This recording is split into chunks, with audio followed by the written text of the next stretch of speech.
ना रे, आप गुरु हो उसमें से, बात नहीं मानने का आप गुरु हो। नीट को लेके एक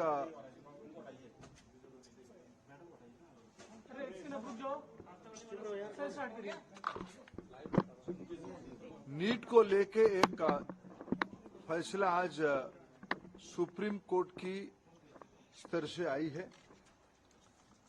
नीट में इस बार 24 लाख बच्चे परीक्षा दिए थे।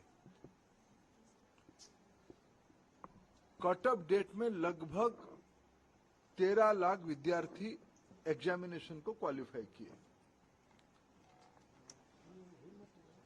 4,500 तरीके सेंटर नीट एग्जामिनेशन के लिए देश भर में होती है।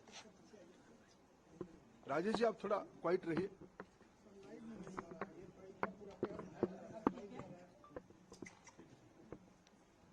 साढ़े 4,500 सेंटर देश भर में होती है।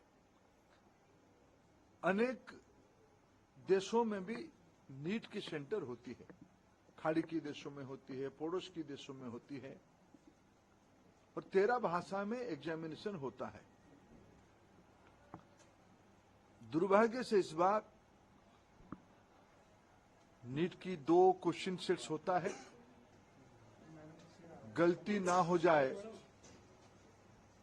इसीलिए चुनाव एग्जामिनेशन के दिन ही सूचित किया जाता है क्वेश्चन सेट ए या बी को यूज किया जाएगा, आइदर ऑफ द वन। इस बार जब परीक्षा हुआ, गलती से आउट ऑफ 4,500 सेंटर 6 सेंटर में गलती से गलत सेट्स ऑफ क्वेश्चन आ गए। जब परीक्षा चल पड़ी, कुछ समय के बाद उसको संज्ञान में लिया गया और उसको विड्रॉ करके फिर सही प्रश्न पत्र दिया गया। उसमें कुछ टाइम लॉस हुई। उन 6 सेंटर में लगभग 1563 स्टूडेंट उसमें परीक्षा दे रहे थे। उनके मन में आया कि भाई ये हमारी साथ थोड़ा अन्याय हुई है, हमारी टाइम लॉस हुई है, हमारे लिए कुछ सोचनी चाहिए। सुप्रीम कोर्ट की एक स्टैंडिंग ऑर्डर है। इस प्रकार की कहीं एंट्रेंस में कुछ विषय आती है तो री एंट्रेंस ना कराते हुए एक एवरेज मार्किंग, ग्रेस मार्किंग की मेथड पे उनको कंपनसेट किया जा सकता है। ऐसे एक सुप्रीम कोर्ट की ऑर्डर है क्लैट की स्टूडेंट्स की, क्लैट के एग्जामिनेशन के माध्यम से। एनटीए ने उसको अप्लाई किया। एक एक्सपर्ट कमेटी बिठाई, उसमें से कुछ रिकमेंडेशन आई और उसको उन्होंने अप्लाई किया। उसके बाद देखा गया कि कुछ विद्यार्थियों की नंबर 100% हो गई। उनकी जो एवरेजिंग किया गया, उनको जो ग्रेस मार्क दिया गया, उसमें कुछ विद्यार्थियों की नंबर 100% हो गई। इसमें भी फिर कुछ लोग कोर्ट पे गए। पहले कुछ लोग कोर्ट पे गए थे कि हमारी टाइम लॉस हुई, कोर्ट ने ऑर्डर दिया तो एनटीए को उसमें एक किस ग्रेस मार्किंग की प्रैक्टिस को अपनाना पड़ा, पद्धति को अपनाना पड़ा। फिर जब ग्रेस मार्किंग में कुछ विद्यार्थियों की नंबर 100% हो गई, तब फिर कुछ लोग कोर्ट पे गए। उस बीच में एनटीए ने फिर एक एक्सपर्ट कमेटी बिठाई, एकेडमिक्स कमेटी बिठाई। उन्होंने कुछ सोच समझ किया और कोर्ट ने आज उस कमेटी के ऑब्जर्वेशन को देखते हुए आज ऑनरेबल सुप्रीम कोर्ट ने स्पष्ट किया है उन 1563 स्टूडेंट्स को री एग्जामिनेशन का अपॉर्चुनिटी दिया जाए। 23 जून को 1563 स्टूडेंट को दोबारा नीट एग्जामिनेशन का ऑप्शन उनके सामने दिया जाएगा। वो परीक्षा दे सकते हैं, नहीं तो जो उनको ओरिजिनल परीक्षा की जो नंबर है उनको जो उनको वो परीक्षा उसको भी ऑप्ट कर सकते हैं। नहीं तो अगर उनको उसमें ना देके और एक चांस लेना है तो वो 23 जून को एक बार परीक्षा भी दे सकते हैं, जो चाहेगा।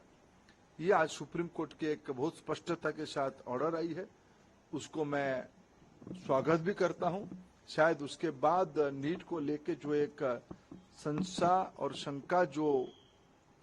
और जो शंका सामने आई थी वो आज समाप्त हो रही है। कुछ और विषय ध्यान में आई है, सरकार गंभीरता से उस विषय को ध्यान पे लिया है। हमें पूरा पारदर्शिता, कुछ विषय क्वेश्चन लीक की भी आई है, कुछ रिट पिटीशन उसके ऊपर भी लगी और सुप्रीम कोर्ट की संज्ञान में है, उसके ऊपर भी सरकार अपना स्पष्ट मत रखेगा। मेरे जितना जानकारी है, नीट एक कॉम्पिटेंट एग्जामिनेशन करने वाला अथॉरिटी बन चुकी है। ये जो 3 प्रेस्टिजियस परीक्षा होते हैं, नीट, जेईई और सीयूईटी, इसमें से देश की 50 लाख से ज्यादा स्टूडेंट्स की हर एक साल अभी एग्जामिनेशन हो रहा है। विश्वसनीयता बढ़ी है, इसलिए आने वाले दिनों में सारे प्रकार की शंका संशय को दूर करने के लिए और पारदर्शिता लिया जाएगा और जो लोग उसमें कहीं ना कहीं एक आधा जगह पे कुछ गड़बड़ी करने का कोशिश कर भी रहे होंगे, उनके ऊपर कार्रवाई भी लिया जाएगा। और सुप्रीम कोर्ट की जो लार्जर प्रश्न सुप्रीम कोर्ट के सामने है, सरकार अपना मत उसमें से स्पष्ट रखेगी। जिसकी वजह से बच्चों को खामियाजा उठाना पड़ रहा है, क्या उनके ऊपर कोई कार्रवाई होगी? प्रियंका गांधी भी इसको लेकर ट्वीट वगैरह कर रही हैं। देखो, आज सुप्रीम कोर्ट की ऑर्डर के बाद इसमें जो लोग अनावश्यक राजनीति करना चाहते हैं वो संशय खत्म होते। फिर मैं कहना चाहता हूँ, 24 लाख बच्चे परीक्षा देते हैं, उनमें से 13 लाख बच्चे उत्तीर्ण होते हैं कट ऑफ डेट के ऊपर। यह समस्या परीक्षा में मिसमैनेजमेंट के कारण 6 सेंटर में 1563 बच्चों की आई है, ये स्टैटिस्टिक्स है। उसके ऊपर भी सुप्रीम कोर्ट की एक मॉडल को हमने अपनाया, उसमें भी कुछ लोग कोर्ट पे गए। आज कोर्ट ने उस फैसला को स्पष्ट किया है, उनको री एग्जामिनेशन कर दिया जाएगा।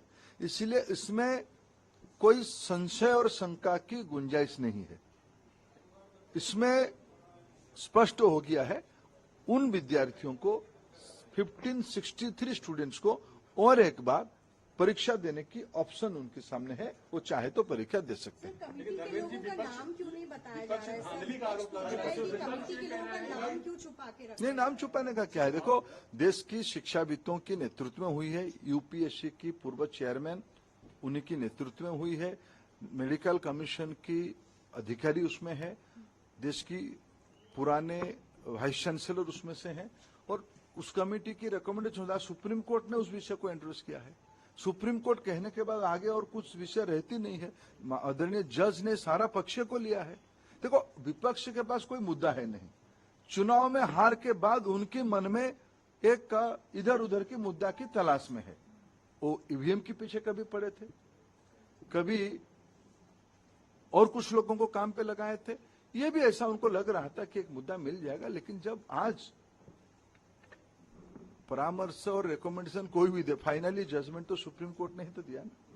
तो इसलिए इस विषय को कोई यूपीएससी की पूर्व चेयरमैन या मेडिकल कमीशन की, एनएमसी की कोई अधिकारी या कोई वाइस चांसलर, तो कोई लुकी छुपी नाम नहीं ना। हमारे देश की शिक्षाविद है, क्रेडिबल शिक्षाविद है, लेकिन वो रिकमेंडेशन था, फाइनली उसको उस रिकमेंडेशन के बियॉन्ड जाके सुप्रीम कोर्ट ने आज कहा है कि 1563 बच्चों को री एग्जामिनेशन का ऑप्शन दे दिया जाए। उसके बाद कोई शंका नहीं बचती। देखो, पेपर लीक की हमारे पास कोई जानकारी नहीं है। मैंने उस रीट पिटीशन को अनुध्यान कराया, कोई भी एक भी जगह पे प्रमाण नहीं है। एक एलिगेशन पेपर लीक हुआ है, कहाँ है प्रमाण हुआ है? एक दो चीजों की न्यूज आइटम पे अगर प्रमाण आधारित होता है तब कोर्ट उसको विचार करेगी, सरकार अपना पक्ष रखेगी। वो कोर्ट में 8 जुलाई को चर्चा भी होगी, वो कोर्ट के सामने है। एनटीए में जब कह रहा हूं कि हर एक साल एनटीए आज इतना बड़ा हो चुका है, 13 भाषा, अनेक विदेश में भी, देश की 4500-5000 सेंटर्स में 50 लाख विद्यार्थियों की एग्जामिनेशन, 2-3 बड़े बड़े एग्जामिनेशन की होती है। इसलिए कोई संदेह के कारण नहीं। हम सब हमारी बच्चों को और पारदर्शिता लाया जाए, उसकी जो कुछ सुधार की विषय आएगा वो भी कर लेंगे।